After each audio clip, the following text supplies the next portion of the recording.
am here with same topic अनुच्छेद लेखन। तो सभी बच्चों ने बहुत ही अच्छे से इसे समझा। तो आज हम सभी बच्चों से 4-5 स्टूडेंट्स ऐसे हैं जिन्होंने बहुत अच्छे से इसकी तैयारी भी की है, अनुच्छेद लेखन को अच्छे से समझा सभी ने। लेकिन आज हम सिर्फ 4 या 5 बच्चों को मौका दे रहे हैं अपने विचार यहाँ पर शेयर करने का, यानी कि वो आप सबको सुनाएंगे कि उन्होंने कैसे अलग अलग टॉपिक के ऊपर अनुच्छेद लेखन लिखा, जैसे कि मेरा स्कूल, मेरा घर, मेरा परिवार और गर्मी की छुट्टियाँ, बारिश का दिन, सबके अपने अपने टॉपिक हैं। तो आज सभी बच्चे अपनी अपनी वीडियो लेकर आ रहे हैं आपके सामने। तो चलिए सुनते हैं। ऐसे आप सभी को मौका मिलेगा यहाँ पर आकर अपनी अपनी वीडियो भेजने का और अपनी कहानी सुनाने का, अनुच्छेद सुनाने का।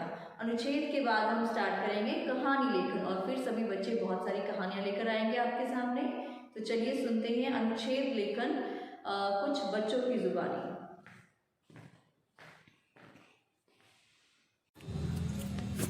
नमस्कार, मेरा नाम सचलीन कौर, कक्षा तीसरी।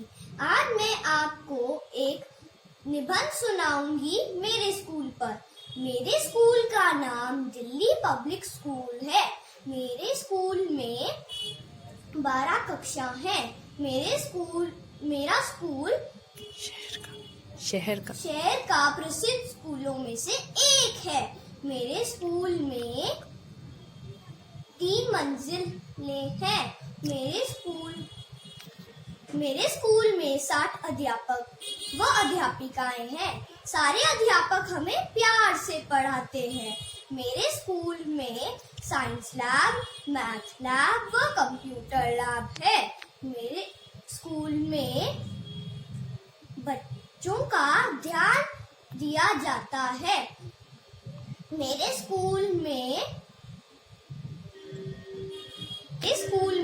2 बड़े खेल के मैदान हैं। मेरे स्कूल में सांस्कृतिक कार्यक्रम आयोजन किए जाते हैं। मेरे स्कूल में 50 कमरे, सारे कमरे हवादार हैं। मुझे मेरे स्कूल पर गर्व है। धन्यवाद। नमस्कार, मैं मिश्रिका, कक्षा तीसरी क से आज आपको अनुशासन के बारे में बताऊंगी। हमारे जीवन में अनुशासन का बहुत महत्व होता है। अनुशासन के बिना किसी भी व्यक्ति का चरित्र निर्माण हो सकता है और ना ही देश का निर्माण हो सकता है। बच्चों के जीवन में अनुशासन का बहुत ज्यादा महत्व होता है।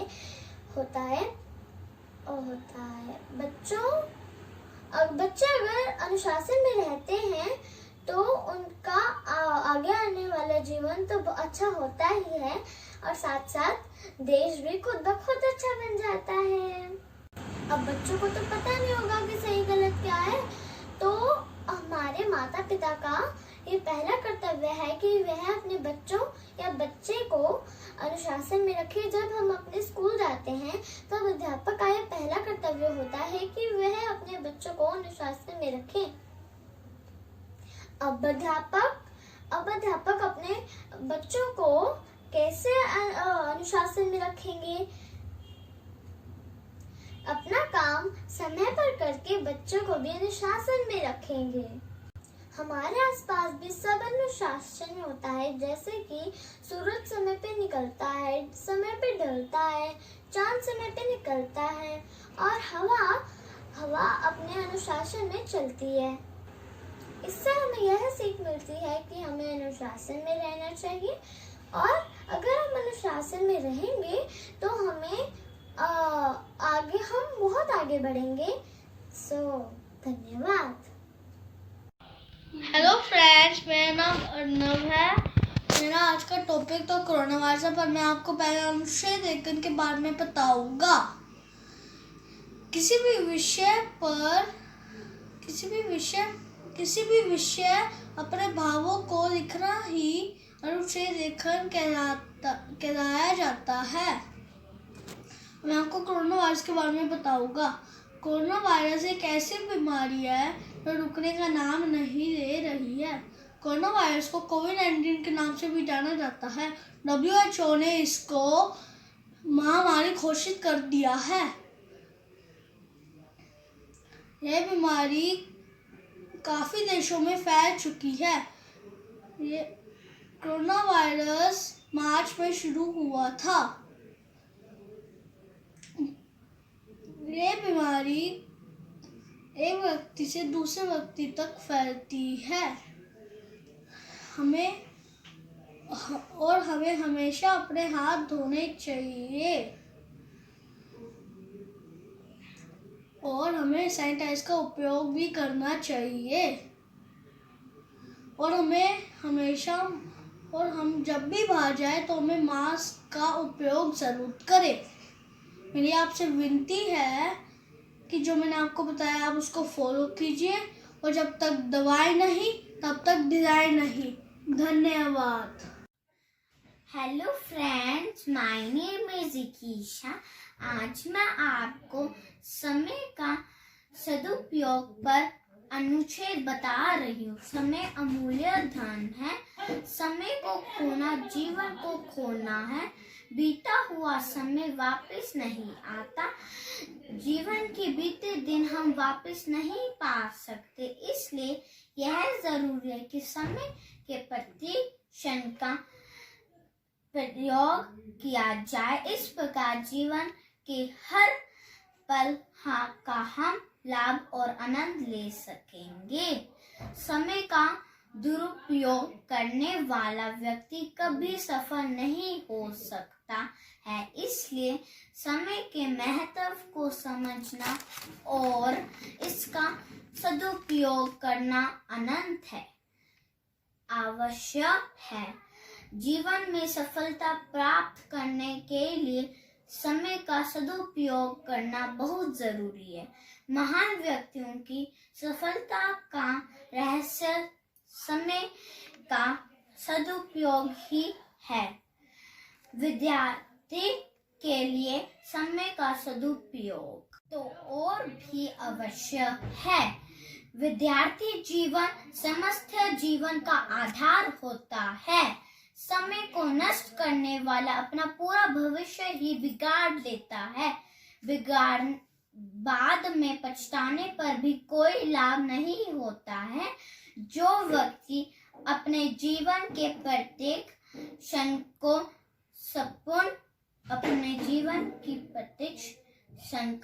संपूर्ण करता है वही भाग्यवान है।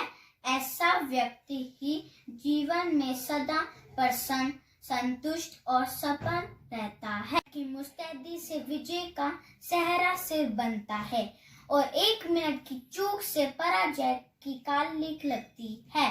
गया धन, गया जन, गया स्वास्थ्य, फिर लौट सकता है, लेकिन गया हुआ समय कैसे भी प्रकार वापस नहीं लौट सकता है। इसलिए हमें समय का महत्व समझना चाहिए। धन्यवाद। Good morning all of you. My name is Akshit from class 3rd A. Today's my topic is मेरा देश भारत। भारत मेरा देश है और मुझे अपने देश पर गर्व है। मुझे अपने देश की परंपरा, सांस्कृतिक भावनाएं, जीवन मूल्यों पर गर्व है और हमेशा रहेगा। भारत यह दुनिया का 7वां सबसे विशाल और विस्तृत देश है। भारत दुनिया का दूसरा सबसे आबादी वाला देश है। भारत में 28 राज्य और 9 केंद्र शासित प्रदेश हैं। सभी राज्यों की अपनी विशेष भाषा है और फिर भी हम सब भारतवासी एक सूत्र में बंधे हुए हैं। पौराणिक कथाओं के अनुसार हमारे देश का नाम प्राचीन हिंदू राजा भरत के नाम पर पड़ा था। भारत का राष्ट्रीय पशु बाघ है। राष्ट्रीय पक्षी मोर है। राष्ट्रीय फल आम है और राष्ट्रीय फूल कमल है। भारत का राष्ट्रीय ध्वज तिरंगा है। जय हिंद, जय भारत। प्यारे बच्चों, आज मैं आपको अनुच्छेद लिखना सिखाऊंगी, लेकिन उससे पहले हम जान लेते हैं कि अनुच्छेद लेखन क्या होता है। अनुच्छेद लिखते समय किन बातों का ध्यान रखना चाहिए। किसी विषय पर मन में आने वाले भावों और विचारों को 8-10 वाक्यों में लिखना अनुच्छेद लेखन कहलाता है। अनुच्छेद लिखते समय ध्यान रखें कि सारी बातें क्रम से लिखी जाएं। भाषा सरल हो, वाक्य छोटे हों और किसी बात को दोहराया ना जाए। चलिए अब एक अनुच्छेद लिखने की कोशिश करें। यदि हमें गाय के बारे में अनुच्छेद लिखना हो तो इस प्रकार सोचना चाहिए। गाय कैसा पशु है? गाय की शरीर रचना यानी उसकी बनावट कैसी होती है? गाय क्या खाती है और गाय हमें क्या देती है? गाय के दूध से क्या-क्या चीजें बनाई जाती हैं? गाय के बच्चे किस काम आते हैं? गाय को माता क्यों कहते हैं? बच्चों, जब हम इन प्रश्नों के उत्तर सही क्रम से लिखेंगे तो गाय पर एक अनुच्छेद तैयार हो जाएगा, कुछ इस तरह। गाय एक पालतू पशु है। इसकी 2 आंखें, 2 कान, 2 सींग, 1 लंबी पूंछ और 4 टांगे होती हैं। यह घास, भूसा और चारा खाती है। गाय हमें दूध देती है। गाय के दूध से दही, मक्खन, पनीर, घी, लस्सी आदि बनाए जाते हैं। गाय का दूध हमारे लिए बहुत लाभदायक होता है। गाय के बच्चों को बछड़ा या बछिया कहते हैं। बछड़े बड़े होकर बैल बनते हैं। ये बैल हल जोतने और बैलगाड़ी में सामान ढोने का काम करते हैं। बछिया बड़ी होकर गाय बनती है। गाय हमारे लिए बहुत उपयोगी पशु है। गाय का दूध माँ के दूध की तरह लाभदायक होता है, इसलिए इसे गाय माता भी कहते हैं।